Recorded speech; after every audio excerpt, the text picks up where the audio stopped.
sincèrement, Madame Marie, avec Paul Sapou, avec Dimitri, nous-mêmes, nous avons été au Parlement européen, on a discuté de toutes ces questions. Du processus électoral, des droits humains et toutes les violations que nous déplorons tous, et l'avenir immédiat du Congo. Donc, je suis venu répondre à une invitation, donc je vous donne ma réponse, elle est directe. Une invitation qui m'intéresse d'autant plus que nous devons, comme l'a dit le professeur Pambou, nous devons faire la plaidoirie de la RDC. Mais je suis d'accord avec lui, pas pour dire la même chose, pour reproduire les mêmes résultats. Les changements, ça doit passer aussi par les hommes, je suis d'accord avec lui, tout à fait d'accord. Le système peut changer, mais si on garde la même mentalité, les mêmes hommes, on va finir par recréer le même système et la prédation va faire que les plus riches vont devenir de plus en plus riches et les pauvres qui vont être esclavagisés vont devenir de plus en plus pauvres. C'est le paradoxe que l'on a déploré tout à l'heure. J'ai beaucoup aimé les statistiques qui ont été données, mais il faut corriger, il faut dire à Arnaud Zachary que ce n'est pas 500 000 tonnes de cuivre, c'est 900 000 tonnes de cuivre. Déjà, c'est le double de ce que le maréchal Mobutu faisait quand le confort du Congolais moyen lui permettait de nouer le début du mois et de payer la scolarité de ses enfants. Donc aujourd'hui, logiquement, on devrait avoir les conforts de l'époque d'Isaïe, de Mobutu, multipliés par 4. C'est ce qu'on devait avoir aujourd'hui. Mais or, on a ce confort-là divisé par 4. Il y a un paradoxe. On ne peut pas comprendre aujourd'hui qu'au Katanga, on voit les camions sortir avec du cuivre brut. Et en même temps, on voit la pauvreté grandissante. Parlons d'abord du Katanga. On ne peut pas comprendre non plus que l'État se comporte comme un concessionnaire. Il est là pour distribuer des titres miniers et que ce soit les entreprises qui viennent d'ailleurs, qui font un profit exorbitant. Voilà les paradoxes qu'on doit soigner. Ces entreprises-là, comme l'a dit Maria Arena, ne demandent pas mieux que de maximiser leurs profits. Elles ne sont pas en tort, mais l'État perd beaucoup de moyens et les citoyens congolais avec. Mais quelques décideurs qui signent les titres miniers et deviennent des milliardaires, et le pauvre État congolais vient juste avant la Somalie en termes d'indice de développement humain. C'était au titre d'introduction, mais ce n'est pas ça mon sujet. Mon sujet, c'est parler du processus électoral, l'alternance au pouvoir avec l'opposition politique. Nous avons assisté à des élections en 2006. Ces élections-là avaient été précédées par une transition 1+4. Il y avait le CIAT, le Comité international d'accompagnement de la transition, c'est-à-dire qui a permis à l'Union européenne, au permanent du Conseil de sécurité, plus l'Angola, plus l'Afrique du Sud, plus la Belgique, d'être présents dans les préparations des élections, de les accompagner jusqu'à leur aboutissement. Ces élections-là, même si elles avaient été décriées, elles ont été moins chaotiques que celles de 2011, puisque l'erreur que la communauté internationale a commise, c'était de croire que finalement les Congolais ayant connu l'expérience des élections en 2006, ils peuvent eux-mêmes les préparer et les organiser. Nous avons connu d'abord la révision constitutionnelle en catastrophe, parce que Étienne Tshisekedi, qui était donné pour mort par le pouvoir en place, a fini par surprendre tout le monde avec son retour à Kinshasa, qui a fait vibrer la capitale. Nous-mêmes qui avions claqué la porte du PPRD, qui avons quitté le président Kabila, il était loin de s'imaginer que nous pouvions créer un parti politique et être candidat. Le parti politique a été créé 5 jours, c'est-à-dire sa sortie 5 jours après le retour du président Etienne Tshisekedi. Les deux facteurs mis ensemble ont fini par convaincre le président Kabila, en date du 17 décembre 2010, de convoquer une session extraordinaire en catastrophe, avec une violation de la Constitution, puisque si M. Evariste Boshab avait inscrit à l'ordre du jour, dans sa décision convoquant la session extraordinaire, la question de la révision constitutionnelle, tel ne fut pas le cas de Léon Kengoadon, le président du Sénat. Or, la Constitution oblige, en cas de convocation de session extraordinaire, d'inscrire toutes les questions. Nous avons rappelé cela et on a révisé, on a eu les élections qu'on a eues. Maintenant, 2011, notre combat, c'est quoi après 2011? Nous avions dit, nous voyons venir le président Kabila. 5 ans, c'est beaucoup et c'est peu à la fois. Quel est le premier combat que nous devons gagner? Avoir les élections provinciales tout de suite. On les a pas eues. Mais le deuxième combat, c'était quoi? Empêcher le président Kabila de réviser la Constitution. Ce combat-là, nous l'avons commencé avec la société civile et nous avons bénéficié d'une circonstance exceptionnelle. Ouagadougou, Burkina Faso. Ça fait peur à beaucoup de chefs d'État africains. C'est une dissuasion. Finalement, il n'a pas abandonné l'idée de rester au pouvoir. Il a voulu changer les stratégies. Et nous le voyons, nous les guettions, et nous avons compris cela. Et nous avons dit le deuxième combat, c'est d'empêcher le président Kabila d'opérer ce qu'on appelle le glissement du pouvoir. Il a voulu opérer ce glissement du pouvoir à l'occasion de la révision de la loi électorale où on a introduit malicieusement l'article 8 alinéa 3 qui conditionne la tenue des élections par la réalisation du recensement. Maria Arena, députée européenne, est là, elle sait très bien que son institution a financé le recensement ou l'identification des policiers. Mais depuis 6 ans, on n'a pas fini cette identification des policiers. La Banque mondiale a financé le recensement ou l'identification des fonctionnaires de l'État. Mais depuis 5 ans, on n'a pas fini ce recensement ou identification des fonctionnaires. Alors nous pouvons donc facilement dire qu'avec la biométrie, avec tous les moyens modernes et la lenteur de l'administration congolaise, si nous allons vers un recensement des 70 millions de Congolais, il nous faudra au minimum 10 ans. Donc le président Kabila aura bénéficié comme ça de 2 mandats. Et c'est très facile de dire aux politiciens, puisque nous sommes devant un cas de force majeure, est-ce qu'on ne peut pas faire une petite transition de 2 ans où vous êtes vice-président au nombre de 5 ou 10, il y a un premier ministre de l'opposition ou de la société civile, et on va diviser ainsi tout le monde et on va continuer à régner. Nous avons dit plus jamais ça. Nous sommes tous pécheurs, mais le plus grand tort, c'est de demeurer dans le péché éternellement. Ces histoires de partage équitable et déséquilibré, équilibré de pouvoir, ces gouvernements de cohésion et de cohérence, comme on pourrait le constater, national, nous disons tout cela, ce n'est plus ça l'attente du peuple congolais. Nous disons au président Kabila, vous avez dit que vous avez gagné les élections, vous avez dit que vous avez la majorité, mais nous savons que vous avez triché. Alors terminez votre mandat et le dernier tranquillement, l'article 220 ne vous donne pas l'occasion de vous représenter. Et vous n'avez plus d'autre choix.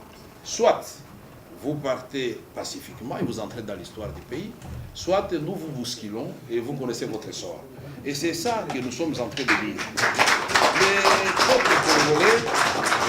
Le peuple congolais, à l'appel de l'opposition de la société civile, a démenti toutes les analyses faites aussi bien dans les officines de M. Kabila que certains professeurs d'université ici en Occident, où on disait le peuple congolais n'est pas le peuple burkinabé, il peut accepter tout, le peuple congolais ne se soulèvera jamais, personne ne viendra faire le travail du peuple congolais à sa place, et nous avions dit à nos partenaires européens, bien entendu, nous ne vous demandons pas de venir marcher à notre place, nous allons le faire, nous allons le démontrer. Vous savez, il y a toujours ces erreurs. On a commencé par les meetings en Djidi, on a fait la marche du 12 janvier, et puis finalement on a vu où il y avait des failles, on les a corrigées, et le 19 c'était la grande surprise. Pour la première fois, la capitale, la ville de Bukavu, de Goma, Uvira, Fizi, Baraka, Kimpese et Lukala paralysés pendant 5 jours. On n'a jamais vu ça au Congo. Et ce qui nous étonne, c'est qu'on a tué à Kinshasa avec les armes achetées par les contribuables congolais, 43 Congolais. On a tué 4 à Goma. Et l'Union européenne et les pays de l'Occident se sont limités seulement par des communiqués condamnants. Alors qu'à l'époque du maréchal Mobutu, il a suffi, et j'étais très heureux de voir Colette Brockman dans cette salle, elle est déjà sortie. Elle est là, oui, voilà. À l'époque de Lititi Mboka à l'université de Lubumbashi, il a suffi qu'elle déclenche son article, le gouvernement belge a réagi tout de suite, rupture de la coopération diplomatique, et les autres pays ont suivi. Et l'Europe n'était pas aussi unie qu'elle l'est maintenant. Ce que nous attendons, Madame la députée, de l'Union européenne et des différents pays de l'Europe, c'est que l'on commence maintenant à appliquer des sanctions. Qu'on commence par la restriction des visas, d'octroi des visas. Qu'on attaque les domaines de la coopération. Vous ne pouvez pas continuer à apporter de l'aide à un gouvernement tortionnaire. Vous ne pouvez pas permettre à M. Kalev de venir ici la semaine passée en Belgique, au moment où il y a plus de centaines et des centaines de jeunes gens, des étudiants dans les geôles de l'ANR, l'agence de renseignement à Kinshasa. L'opposition, bien entendu, son rôle, ce n'est pas seulement de critiquer. On a sorti le calendrier électoral. Bon, on peut nous poser la question, comme on l'a posé la question à Washington, au département d'État. Mais avec le calendrier électoral, Kabila a montré sa bonne foi, la CENI, donc tout va marcher très bien. J'ai dit non. Attention, le calendrier électoral, et là j'ai beaucoup apprécié la CENI. Le calendrier électoral est assorti de 23 contraintes. Je suis très content que Mme Marie-Arena soit économiste. En économie, quand on parle de contraintes, ça signifie qu'il faut faire sauter la contrainte pour produire l'effet escompté. Donc 23 contraintes dont on ne peut pas arriver à organiser les élections si une seule de ces contraintes subsiste, s'il vous plaît. Et donc nous pouvons, je vois le professeur Pambo avec le calendrier, il y a 23 contraintes, 18 sont de la responsabilité du gouvernement et 5 du Parlement. Aucune de l'opposition politique ni de la société civile. Nous disons que ce calendrier n'est pas réaliste, il n'est pas cohérent, il n'est pas consensuel, il est tout simplement dangereux et il ne sera pas appliqué. Pourquoi? On met les élections locales, municipales et urbaines le même jour que les élections provinciales. Ça fait 1500 circonscriptions électorales. Nous connaissons tous les mal que nous avons eu avec 180 circonscriptions électorales. Imaginez-vous maintenant, il y en aura 1500. Et ce ne sont pas les mêmes circonscriptions électorales. Donc là, le pauvre jeune devra d'abord chercher où il va voter son député provincial. Le même jour, il doit courir pour son conseiller de commune. Il doit courir pour chercher... Non, c'est une blague qui devait être tout simplement oubliée maintenant. C'est comme ça que l'opposition politique a dit. Les élections locales, municipales et urbaines, oui, parce que nous les avons demandées de tous. Mais il faut une large sensibilisation de la population. Ces élections-là, on nous dit que ça va coûter 1,150 milliard de dollars américains. Mais je ne sais pas comment on calcule chez nous. Parce que les élections de 2006 que j'avais maîtrisées personnellement, c'était 480 millions de dollars américains. Et c'était à 2 tours. Mais comment expliquer qu'un seul tour puisse coûter plus que le double? D'où vient cette augmentation? Nous disons que ce chiffre-là n'est pas réel, c'est tout simplement pour nous effrayer, pour que le moment venu, le président Kabila dise, par manque de moyens, on ne peut pas faire des élections. Ce calendrier a d'autres pièges. Et nous ne pouvons pas accepter qu'on continue à nous dire que le même jour, on va, à partir de ce mois-là, déposer les candidatures, on va faire les listes, alors que nous savons tous que gagner en crédibilité les élections, c'est établir de bonnes listes électorales. C'est pourquoi nous, l'opposition, nous disons, quand nous regardons ces calendriers, ils violent la Constitution. Parce que c'est depuis juillet 2011 qu'on a enregistré, on a fait l'enrôlement, le dernier enrôlement.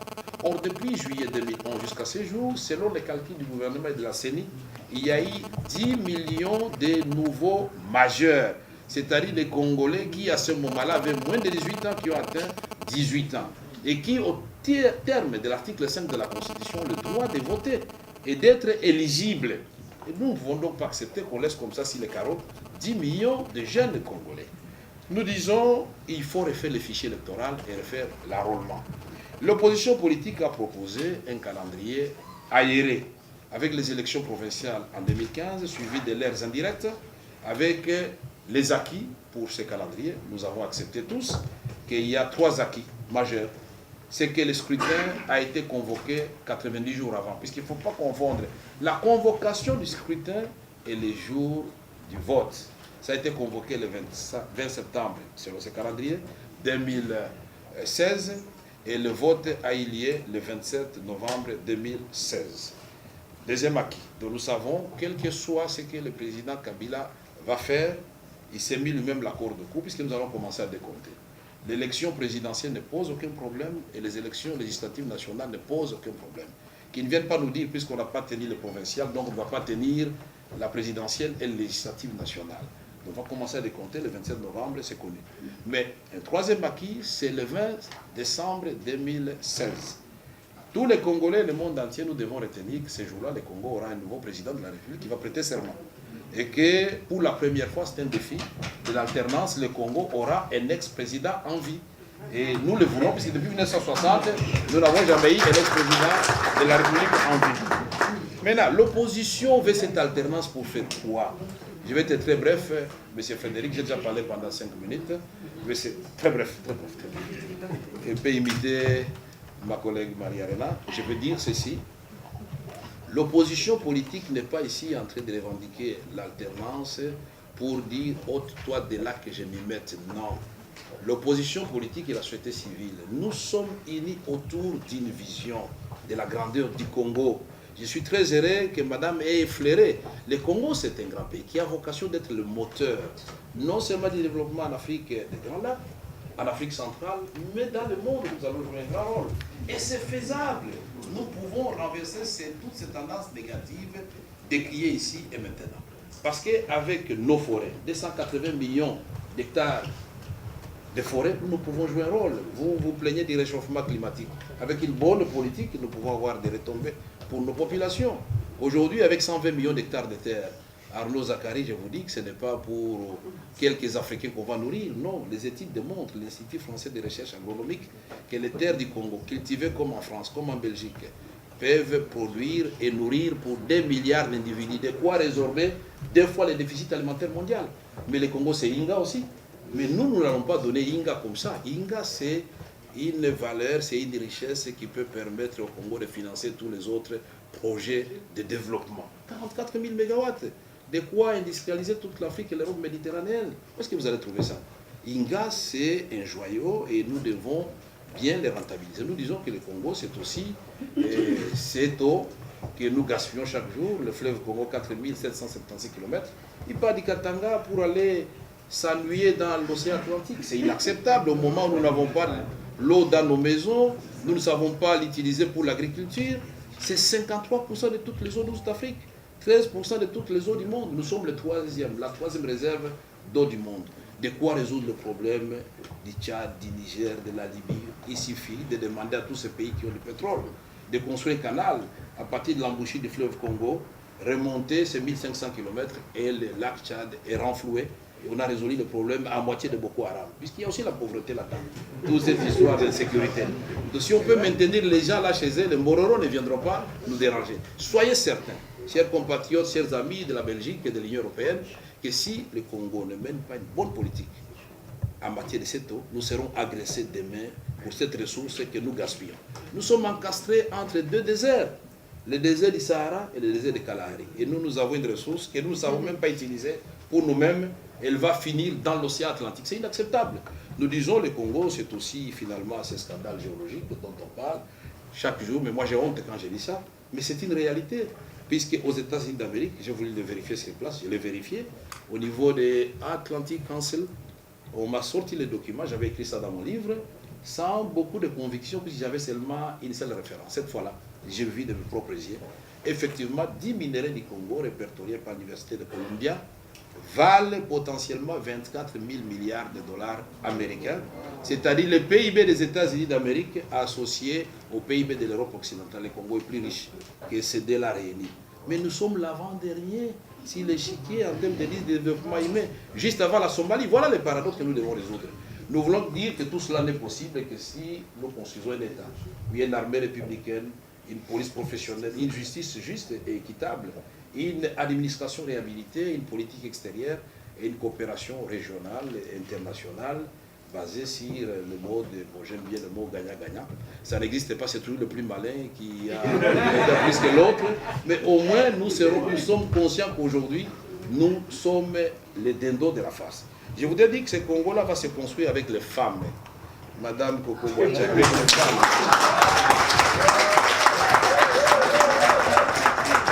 Ce Congo-là va se construire aussi avec les jeunes, puisque les femmes et les jeunes, à elles représentent 75% de la population congolaise. Ce Congo-là va se construire aussi avec nos voisins. Nous avons toute une vision de politique et de coopération avec chacun de nos voisins. Avec l'Ouganda, on peut exploiter ensemble le pétrole. Avec le Rwanda, on peut exploiter le gaz méthane. Avec la Tanzanie, la Zambie, le Burundi, nous avons le lac Tanganyika. Avec l'Angola, le Congo-Brazzaville, nous avons le triangle, Mwanda, Kabinda, Pointe-Noire. Avec la République centrafricaine, nous avons la rivière Ubanga, qui a beaucoup de poissons et la navigation, et même l'électricité à partir de Mobaïmbongo. Sud-Soudan, c'est une frontière terrestre, donc le Congo devait profiter de l'expertise de tous ces ingénieurs, ces médecins, ces agronomes pour aller construire la jeune République du Sud-Soudan. Évidemment, nous devons les aider aussi à mettre fin à la sécurité. Aussi, on ne peut pas faire des élections si le président Kabila continue à refuser que les FARDC collaborent avec la MONUSCO pour mettre fin aux ex-FAR Interahamwe à l'est de la République démocratique du Congo. C'est là le troisième piège avec le découpage territorial. Le président Kabila va laisser faire les FDLR. À un moment donné, l'insécurité va encore grandissante à l'est. J'étais très heureux que vous puissiez parler de Dr Mukwege. Je voudrais remercier l'Union européenne d'avoir honoré ses grands-fils du Congo. Mais malheureusement, le tableau reste toujours sombre. Le découpage territorial, le président Kabila a fait exprès, il sait qu'au Katanga, les Katangais veulent rester d'abord unis, jusqu'à ce que vous arriviez à les convaincre qu'ils doivent être séparés. Parce que le sort de Kolwezi, qui est le coin le plus riche, qui regorge tous les minéraux, on se pose la question où irait Kolwezi. Les Kassa occidentales, chez Évariste Bochab, là aussi, Moueka n'est pas content d'être détaché du reste du Kassa occidental sans lui donner un minimum d'infrastructures à l'avance pour savoir cette nouvelle province.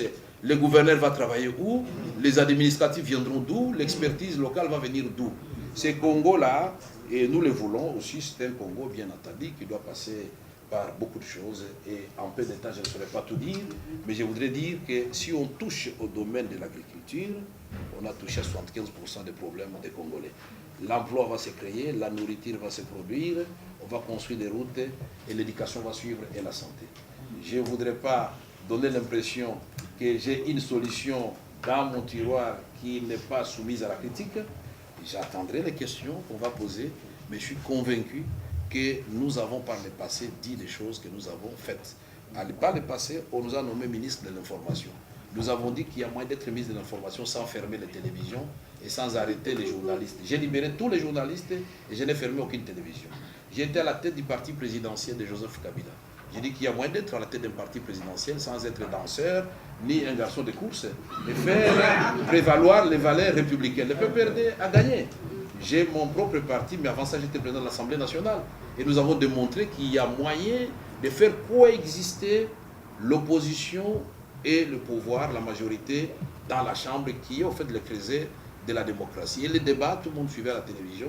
On pouvait aborder la question de Jean-Pierre Bemba, que nous avions tous condamné, et nous souhaitons sa relaxation rapide, parce qu'on ne pouvait pas accepter que la garde républicaine attaque Jean-Pierre Bemba en pleine capitale.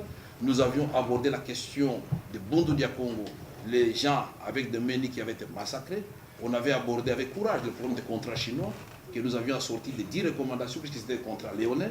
On avait abordé la question de révisitation des contrats qui se faisaient à la tête des clients. Et puis finalement, il y a eu l'entrée des troupes rwandaises. Et nous avons dit trop c'est trop.